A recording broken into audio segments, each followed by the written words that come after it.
give you some enemies that he suggested you would take down? In the first series of The Lobby, Al Jazeera's investigative unit exposed the role of pro-Israel operatives in Britain. The headlines at 11 o'clock. Israel's ambassador to the UK has apologised after a senior diplomat was caught on camera saying he wanted to take down the Foreign Office Minister, Sir Alan Duncan. Sir Alan Duncan, who's a strong critic of Jewish settlements. An undercover reporter for Al Jazeera doing an investigation into Britain's relationship with Israel. This investigation exposes a covert Israeli campaign to influence British policy. The investigation led to the resignation of Shai Massot, a senior political officer at the Israeli embassy. Mr. Massot is also heard describing the Foreign Secretary Boris Johnson as an idiot. The diplomat in question no longer seems to be a functionary of the embassy in London. And so whatever he may exactly have been doing here, his cover can be said to have been well and truly blown. At the same time, Al Jazeera had been running a second undercover operation. Some of our reporters' covert filming was included in the first series of The Lobby. His identity became known. Tony had spent 5 months inside the pro-Israel lobby in the United States. He'd impressed colleagues with his understanding of the Middle East. You have the resourcefulness and the depth, to sort of think strategically about this, whereas most people aren't able to do that. A prominent Jewish online magazine described Tony as the perfect gentleman who became one of the town's best-liked Zionist activists.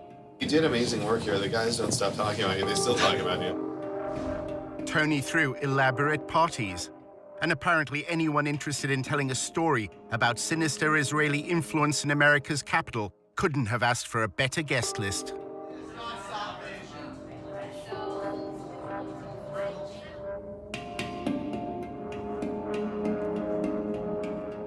In a new edition of The Lobby, we investigate the role of pro-Israel advocacy groups in this country in the first of a 4-part series, how the lobby is being drawn into Israel's covert campaign to spy on American citizens.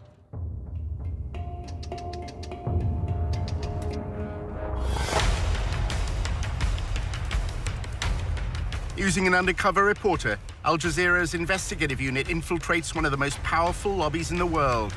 Getting $38 billion in security aid to Israel matters, which is what AIPAC is doing. We examine how the lobby, led by AIPAC, the American Israel Public Affairs Committee, has secured unwavering support in Congress. Congressmen don't do anything unless you pressure them. And the only way to do that is with money. What the lobby is all about is to make sure that Israel gets special treatment from the United States forever. But after occupying Palestinian lands for half a century, the pro-Israel lobby is facing a new challenge. We called for a full boycott of Israel, divesting from it, and eventually imposing sanctions on it to achieve UN-stipulated rights of the Palestinian people. A movement to boycott, divest, and impose sanctions on Israel, BDS, was formed on American campuses. Seems to be achieving its goals, threatens future American support for Israel. We believe in justice for all people. So that means the occupation has to end. Israel's Ministry of Strategic Affairs responded with a covert operation to defeat BDS. אתה צריך לעשות את זה עם הרבה מאוד עמימות. זה לא גוף צבאי היררכי שאם הרגנו את X, אז כל הגוף מתחתיו לא פועל. So the Israeli government leverages Jewish organizations in the diaspora. Absolutely. It's a psychological campaign involving spying and smears. You discredit the messenger as a way of discrediting the message. Just stay on message. And what is that message? BDS is a hate movement.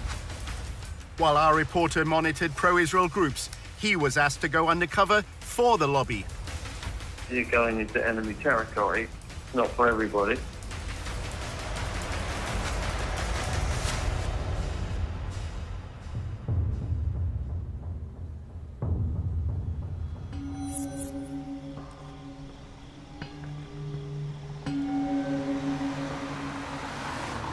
We are a different government working on foreign soil, and we have to be very, very cautious. We have 3 different sub-campaigns which are very, very sensitive.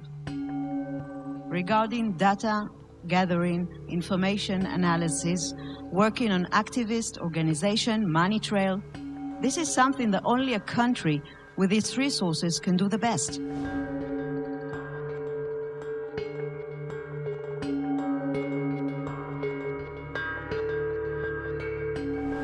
If we want to win, we have to change our ways. We have to think differently. And this is waging a holistic campaign against the other side. Take him out of his comfort zone. Make him be on the defensive. Israel is involved in a secretive influence campaign whose aim is to discredit its challengers in the West. In the Air Force, when you want to win, you have to have aerial superiority. If you want to win a campaign, you must have information superiority.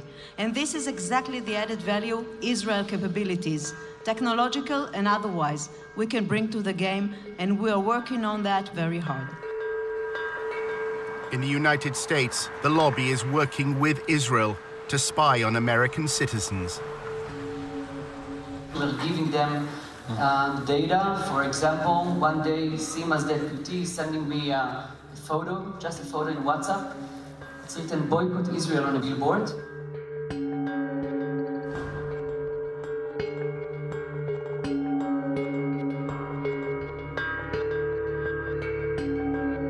In a few hours, our systems and analysts could find the exact organization, people, and even their names where they live. We gave it back to the ministry. I have no idea what they did with this. But in fact, 3 days later, there were no billboards. We use all sorts of technology. We use corporate-level, enterprise-grade social media intelligence software. Almost all of this happens on social media, so we have custom algorithms and formulae that acquire the stuff immediately.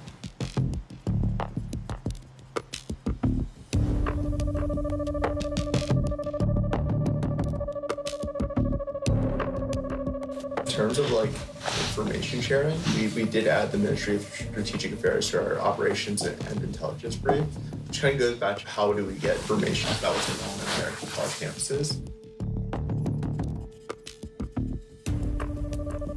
Generally within about 30 seconds or less of one of these things popping up on campus, whether it's a Facebook event, whether it's the right kind of mention on Twitter, the system picks it up, it goes into a queue and alerts our researchers, and they evaluate it, they tag it, and if it rises to a certain level, we issue early warning alerts to our partners.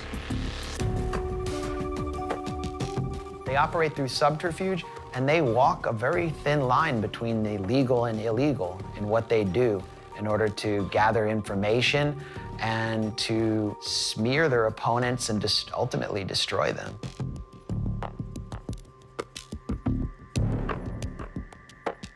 In order to understand how the pro-Israel lobby operates, you have to literally be a fly on the wall. If you can't obtain information publicly, you should try to get into the room through other means. Our undercover reporter, Tony, is British and Jewish and had recently graduated from the University of Oxford. He wrote articles and presented himself as a strong supporter of Israel. In Washington, he attended a course on the Israel-Palestine conflict. I'm from the UK, and I'm just taking a course at Georgetown here over the summer. He networked in the social circles of the pro-Israel lobby. Hi, I'm Rona. I'm Tony. Nice to meet you. Good to see you. I'm good. Good to see you. Hey. After building his profile, Tony was accepted on a training course in pro-Israel advocacy. Welcome to Fuel for Truth DC's second boot camp. Congratulations, everyone, to being accepted. What we're going to do right now is just kind of like introduce ourselves. I'm Daniel. After undergrad, I served in the IDF and the paratroopers for 2 years and worked at AIPAC for a year. One session criticized the UN agency that provides aid for Palestinians. Children are taught in UNRWA Palestinian schools to hate Jews. Another lecture dealt with the international media. Confronting media bias. During the last war, a lot of times videos are circulating of bombed areas or victims, and a lot of it's from Syria, from Iraq 10 years ago, all this stuff. In role-play workshops, they were instructed how to respond to criticism of Israel. Can I have a volunteer? The part-time wall is cutting off Palestine. Boycott Israel. Divest from Israel. Sanction companies that do business with Israel. it's kind of odd that you call it a wall, given that like 90% of it is fence. This is a photo. I see a wall. Why can't Israel do more to help, Tony? Our undercover reporter played the role of pro-Israel advocate. Israel's doing a lot to help the Palestinians. I say actually Israel is doing all the best that they can, but you know, it's a tough situation. The people, businesses in Gaza can't freely send their trucks into Israel to sell their goods. I think you'll find that that's actually a misconception. They do allow their trucks, and what they don't allow is dangerous material. Okay, stop. After the course, Tony was accepted as a volunteer at a pro-Israel communications group called the Israel Project. It's Tony Kleinfeld. Kleinfeld. Like Seinfeld, but with a K. The Israel Project, known as TIP, describes itself on its promotional videos as a strategic communications group. At TIP, we believe we've found the answer. Israel's enemies have left the battlefield of the Middle East and are now fighting on the battlefield of public opinion. What you have with regard to the United States and Israel is a special relationship that is unprecedented in recorded history. Not simply that the United States gives Israel a tremendous amount of economic aid and diplomatic protection, it gives that aid and protection no matter what, right? It's not conditional. And the Israel Project will go to enormous lengths to achieve that end.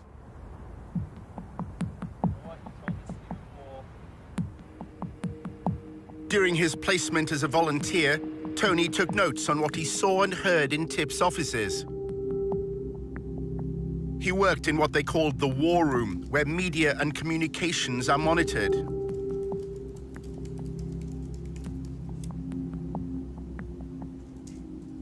Staff described having contacts at numerous media organizations. Their primary means of influence is by forging friendships with reporters.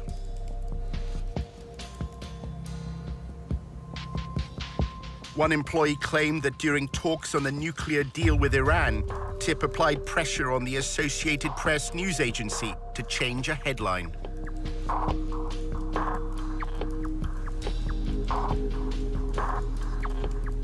Tony read the Israel Project's annual report, which described TIP's mission as building an echo chamber for pro-Israel information. That means using the media to amplify and repeat TIP's messages, as well as what the report describes as neutralizing undesired narratives. Tony saw one document which claimed that the echo chamber was within their grasp. Weeks before he started, Tony discussed with a senior manager how TIP deals with the media.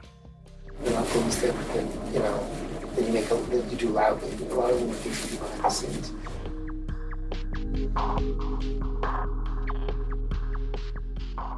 You can get a lot more done by making questions get asked by journalists. And if you create it from multiple directions at the same time through multiple journalists, then you create a kind of sense of crisis.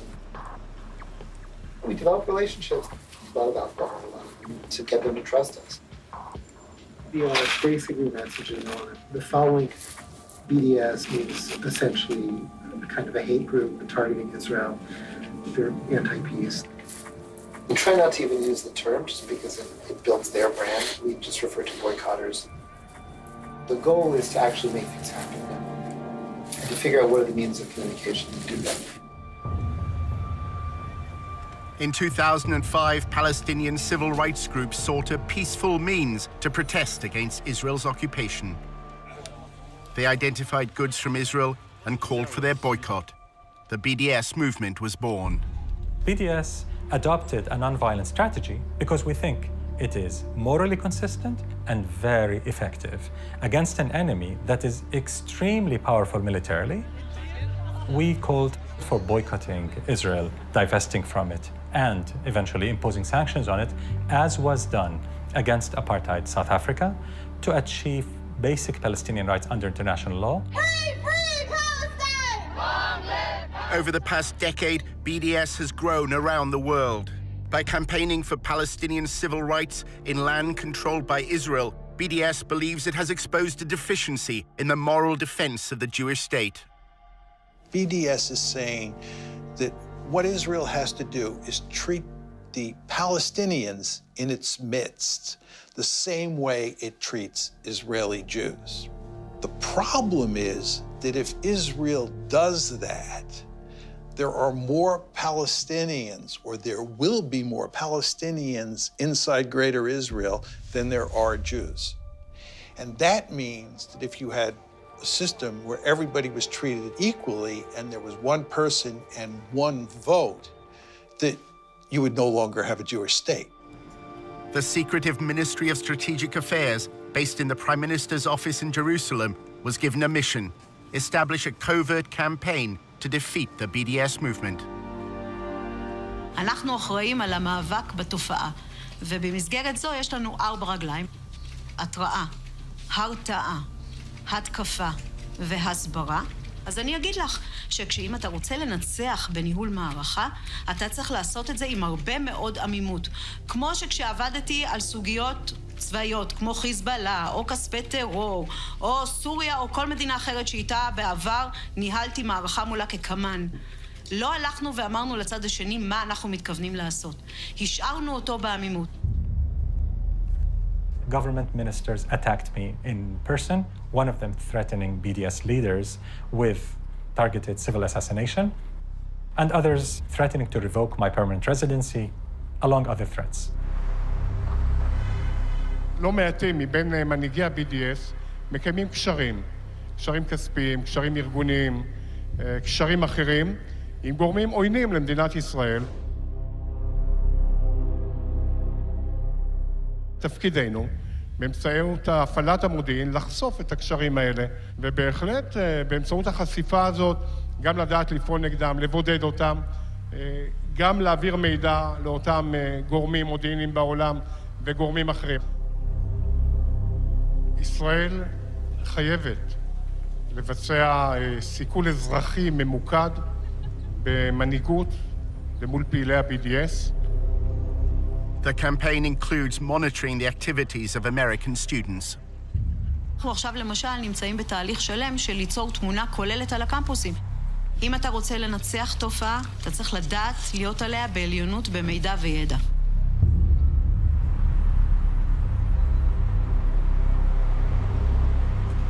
Our investigation into the role of the Israeli state at US campuses led Tony to an employee at the embassy in Washington. She's American, and her job is to analyze BDS activity for the Israeli government. So, nobody really knows what we're doing, but mainly it's been a lot of, research, monitoring BDS things and reporting it back to the Ministry of Foreign Affairs and, making sure everyone knows what's going on.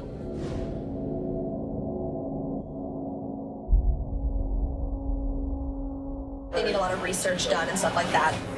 When they talk about it in Knesset, usually I've contributed to what the background information is.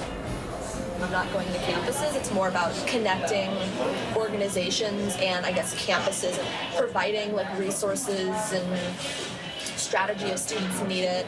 Is the Israeli embassy trying to leverage faculty? Yeah.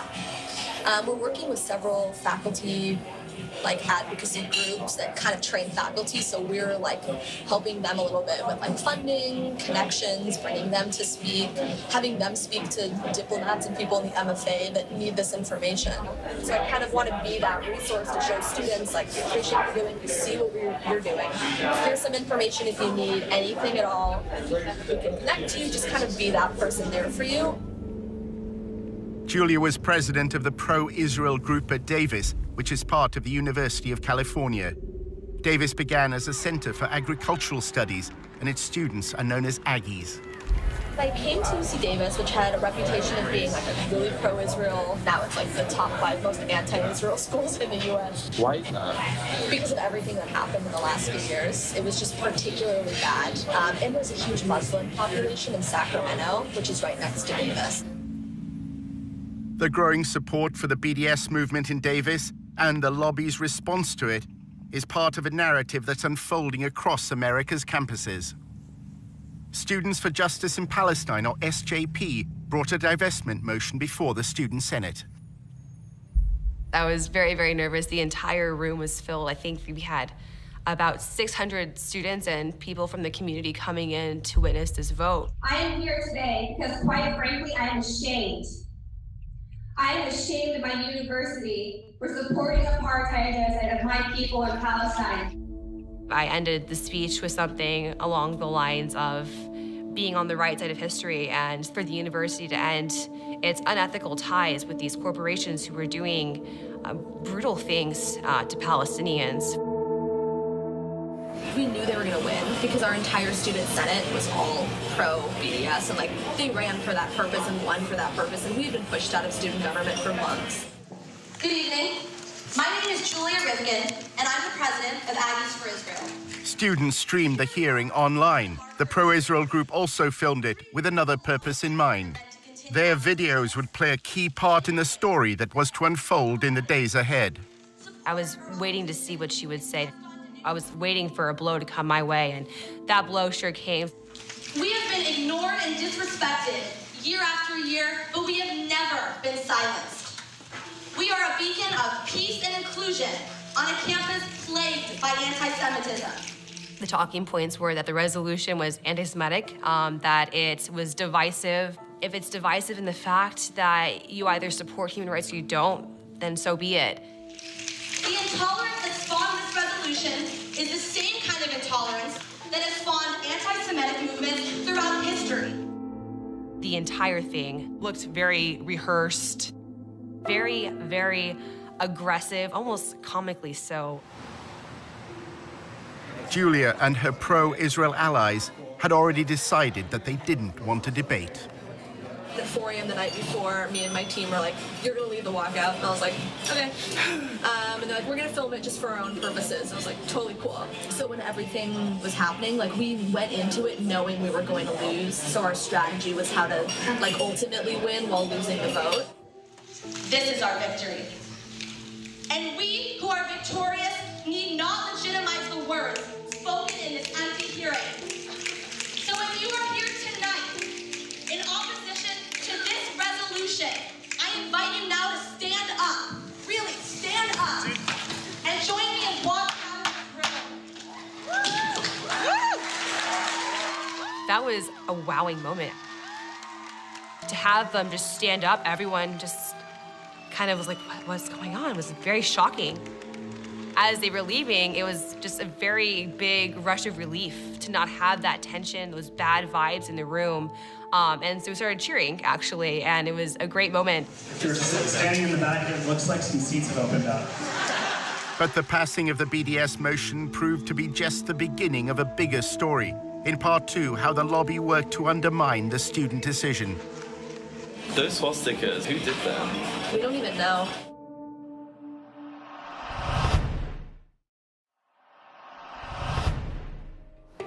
Hi. Hello. Nice to meet you. Nice to meet you too. Our undercover reporter was meeting an employee of the Israeli embassy in Washington. She had led a pro-Israel group while at university in California. So if you are here tonight in opposition to this resolution, Students at Davis were about to vote in favor of a divestment motion. During the debate, the pro-Israel group staged a walkout. They uploaded videos to publicize their protest. Our thought was to control the narratives. By having this speech, we wanted it to cause attention. We wanted everyone to see us walking out to show that this doesn't represent us, or shit about this. So that's how we kind of formulated it.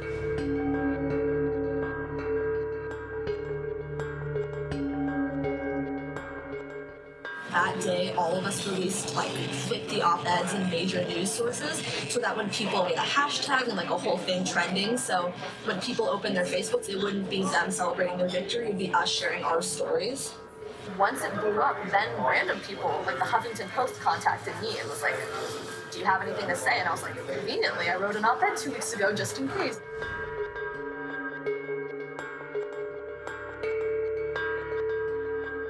People who weren't involved in anything, their entire newsfeed was Israel stuff, and that was what we wanted, because that's how we got the word out there. How do you delegitimize the other side? Delegitimizing them.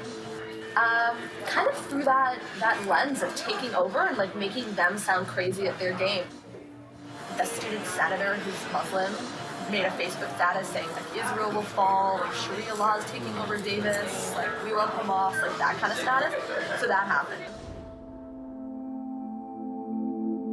We had been called terrorists and told that we were Hamas sympathizers, that we want to bring Sharia law to campus and things like that. Hi everyone, my name is Azka Fayaz. I'm a second-year political science major. Azka Fayaz was a committed BDS activist and claims that pro-Israel students repeatedly tried to link her to political violence. They just came up to me and said, "You're a terrorist. Are you a terrorist? You're going to bring, terrorism to the student government," and things of that nature. And vote smart. I know her. It was ironic. She was directly making a joke of that. When I saw it, though, given the climate at the time, I did grow concerned. People who were involved, they were like, "Hey, there's actually a lot of negative postings on social media. They're sharing your picture and the cover photo with your caption. It's turning really ugly." That caption was reposted and retweeted over and over and over again. I knew that something big was sort of going to happen. Pro-Israel students were taunted by pro-Hamas students after an anti-Israel vote passed on campus. Listen and watch.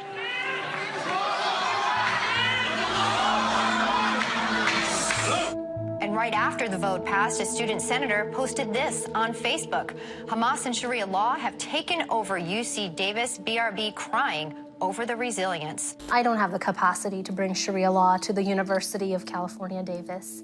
I don't think any of us really do have the capacity.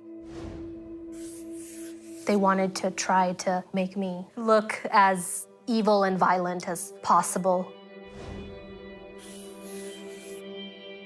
How can we use their words out of context in such a way that their victory doesn't seem so victorious anymore? Conveniently, like the divestment video just happened to do that. Like when they all started shouting Allahu Akbar as we were leaving, like that was really nice for us in a way because we caught them just, doing what they're doing. And then it went viral on YouTube. Anger and tension running high at the University of California Davis campus. What you just saw played out late last week as the Student Government Association voted on a resolution to boycott the Jewish state of Israel. They kept showing it over and over again. And then they just said that the Muslim students forced the pro-Israel students to leave the room. Reports say when the Israel supporters tried to object to this vote, the pro-Palestinian students you just saw tried to shout them down with cries of Allahu Akbar. I invite you now to stand up. Really, stand up. And join me in walking out of the room. Of course, we know that they left willingly, and they stated that they were going to walk out of the room. It's incredible to hear Allahu Akbar shouted in the middle of this university. And what does that represent, Megan? The subjugation of women, the torture of homosexuals, the torture of Christians, the crucifixion of Christians. That's what it has come to represent, and that's what they're shouting. The pro-BDS activists at UC Davis then faced another crisis. 2 days after a resolution passed, unfortunately, someone defamed the Jewish frat house and had painted swastikas all over it. Outrageous, just not acceptable behavior at all. What was upsetting to us, however, was they had the media there right away. Disturbing discovery for a UC Davis student. Jewish students found swastikas painted on their fraternity house in Davis.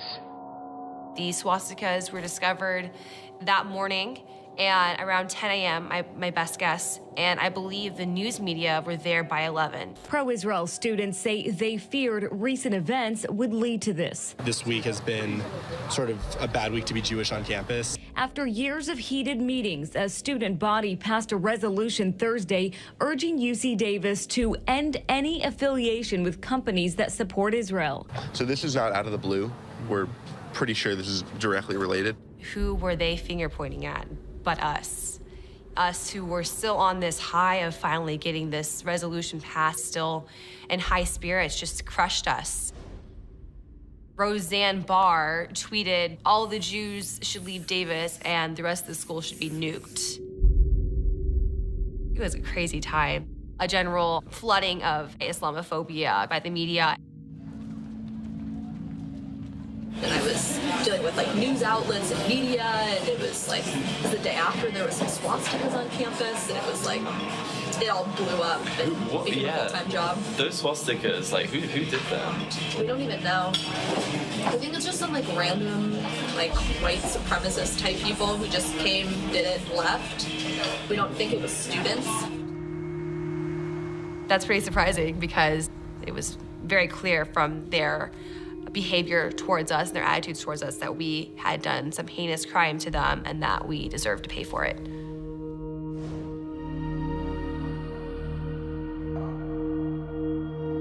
Students who were part of the divestment movement painted swastikas on the fraternity. That's what she was hinting at. That's what she was trying to imply. Why would we act against our interests and do that at a moment when we were, I guess, victorious? The fact that it was just so quickly tossed onto us as those who had done this, it was damaging. It was hugely damaging. That was kind of our strategy. A lot of it was media-based, which is like kind of my interest in media. And I would say that's like 99% of what it means to be successful. That happened. Then there was another swastika. It was just like every day something new was happening, and I had to... It was weird because they won. Yeah. So you'd think if they would win, why would they do that? Exactly. Yeah, it's interesting. So, well, that was kind of our whole strategy, is we knew they were going to win. Were you in touch with the embassy, or were you in touch with like any groups? Pretty much all of the groups. Not the embassy, I guess our consulate. As well as the Israeli consulate in San Francisco, Julia's anti-BDS campaign had the guidance of several pro-Israel lobby groups. Stand With Us helped us a little bit in terms of actual research on the speech. They gave us some like legal research type stuff. I'm always biased and want to work with AIPAC, so they kind of helped for like moral support. And David Project helped us a little bit. It was more help like gaining contacts in like the media world. I guess we needed money to pay for somebody to film the speech. Like we had a Davis Faculty for Israel group, and like they were hugely helpful to us. They would, you know, because some of them were retired lawyers, so they'd write legal documents for us. They knew the administration, they were tenured, they had pull. Despite the passing of the BDS motion, the governors of the university known as regents are under no obligation to abide by the students' vote. As for that resolution to boycott Israel, well, UC Regents issued a statement saying they will not even entertain the idea. After looking back on everything, I feel a little creepy because of what happened after the vote. People that were affiliated with the group just were smeared and had to deal with these very personal crises of the world calling us terrorists and the world thinking that we were this spiteful hate group. It's pretty unequivocal how organized they were, how brutal and ruthless that narrative was, and how it affected us in the end. Back in Washington, our undercover reporter was attending the annual conference of the Israeli-American Council.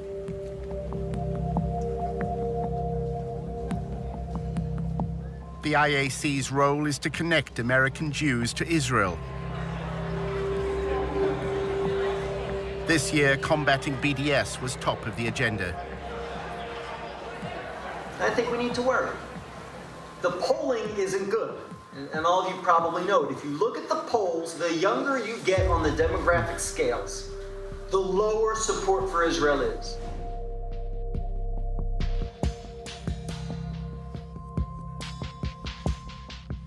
It seems to be achieving its goals, and I think it threatens future American support for Israel. Younger people are leaving college less sympathetic to Israel than when they entered. The lobby hope that a new partnership with Israel's Ministry of Strategic Affairs will become a game changer in the fight against BDS. For years, we are trying to defeat the BDS and the delegitimatization movement. We are all on the defensive, and I think we should move to the offensive.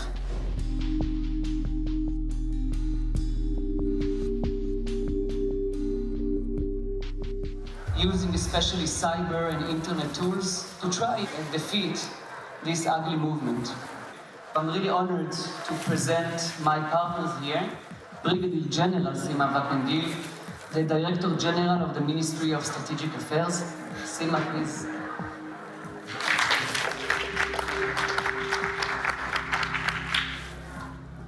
The fact that the Israeli government decided to be a key player means a lot, because we can bring things that usually are not existing in NGOs or civilian entities that are now enrolled in this thing.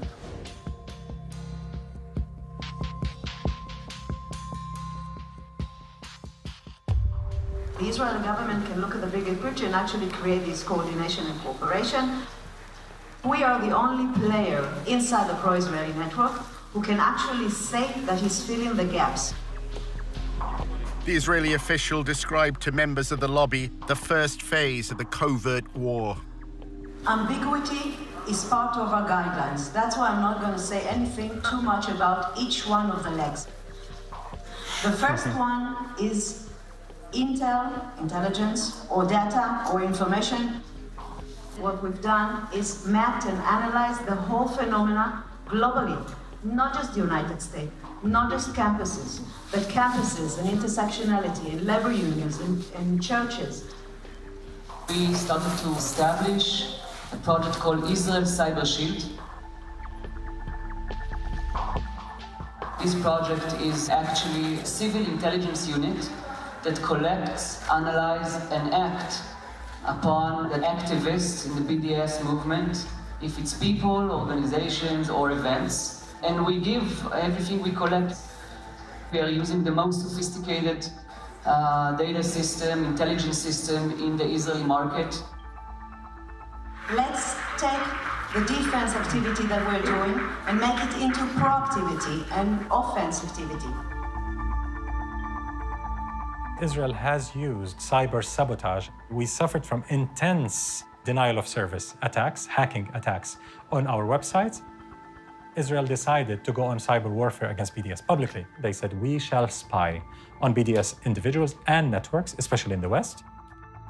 We have not heard a peep from any Western government complaining that Israel is admitting that it will spy on your citizens.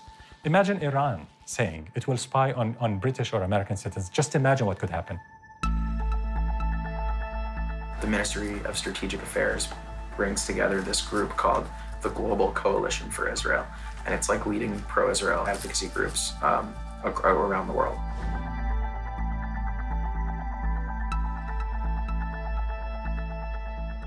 My view and the view of Israel's Ministry of Strategic Affairs, which we coordinate with sometimes, we communicate with sometimes, is like Europe is lost and it's basically over. And like they're turning a lot of attention now to the US because they feel we're on your path.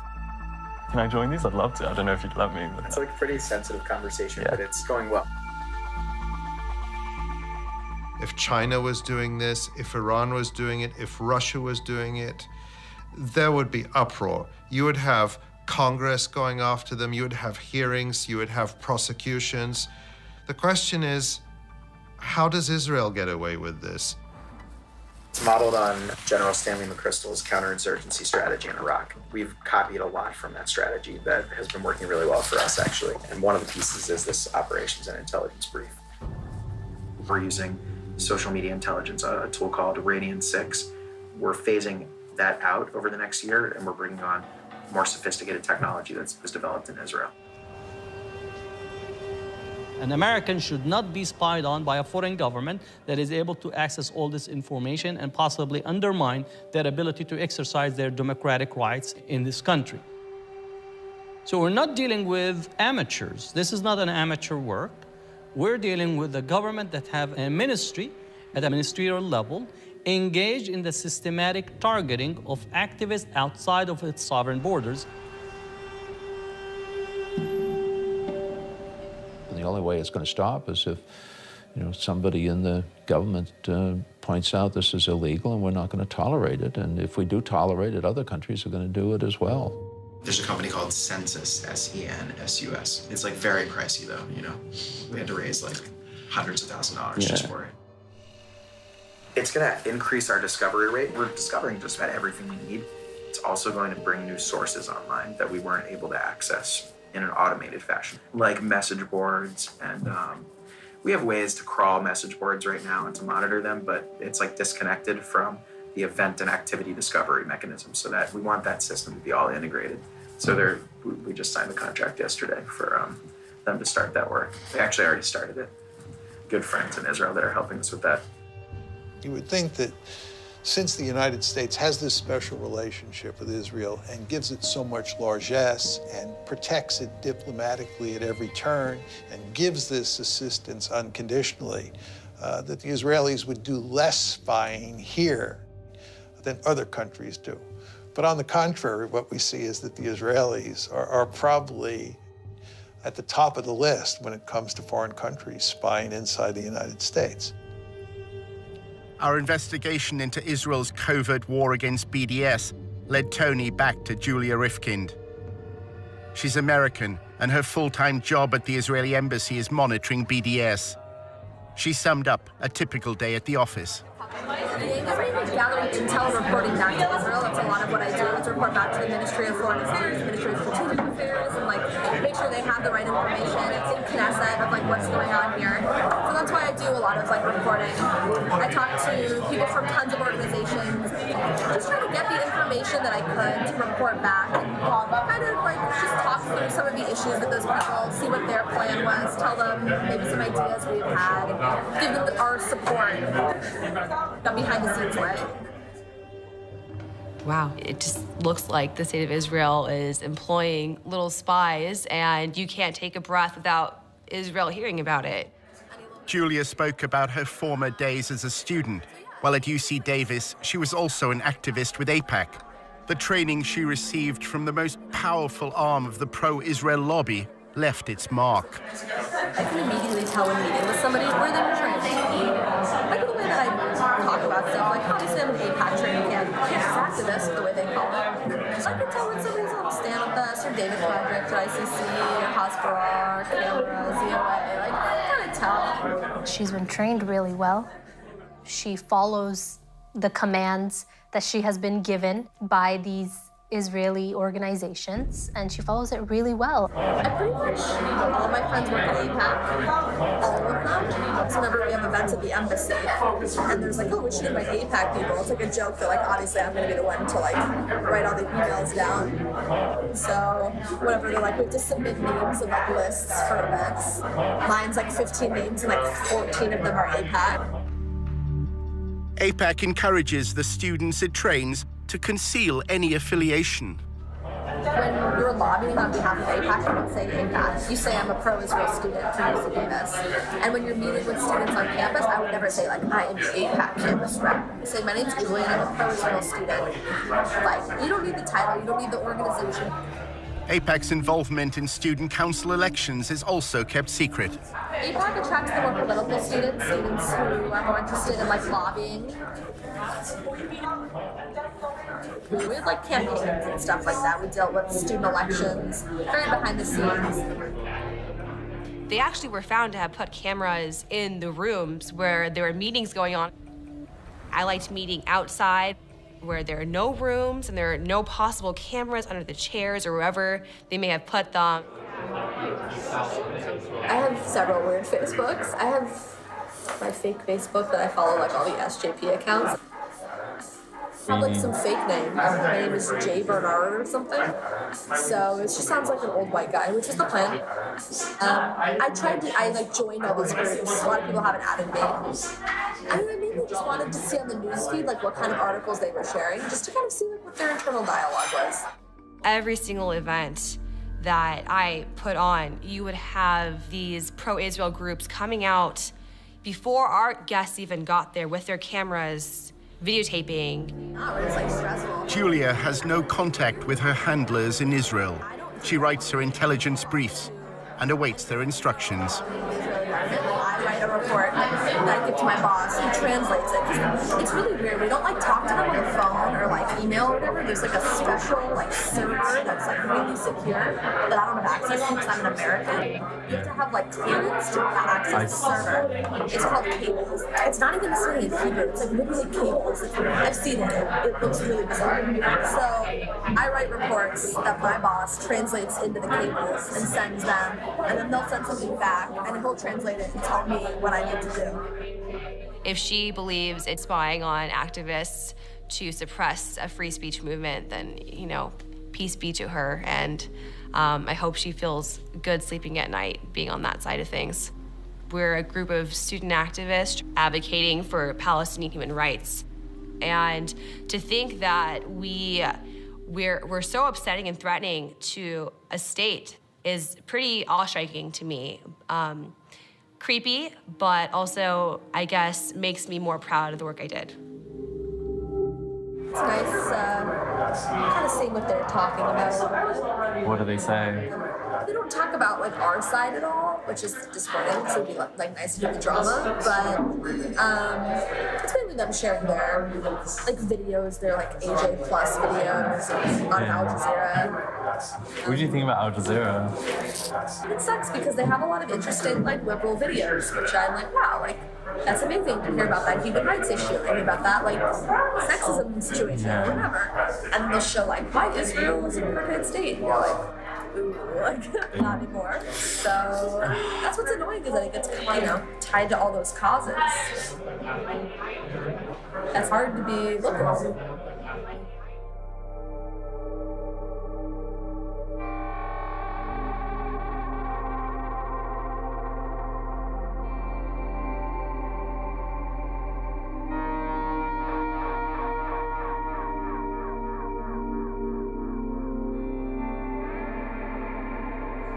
You represent that government. I can't say anything negative about Bibi or like the government because I technically work for them. Not directly, but I'm just a normal American.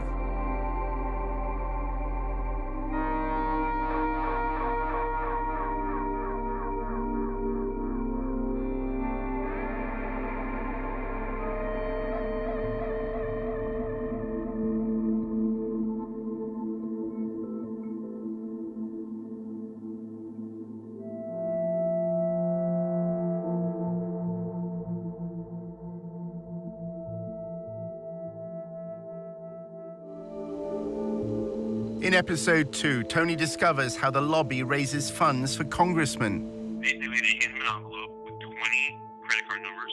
For all the like legal reasons, it's just people pool their money.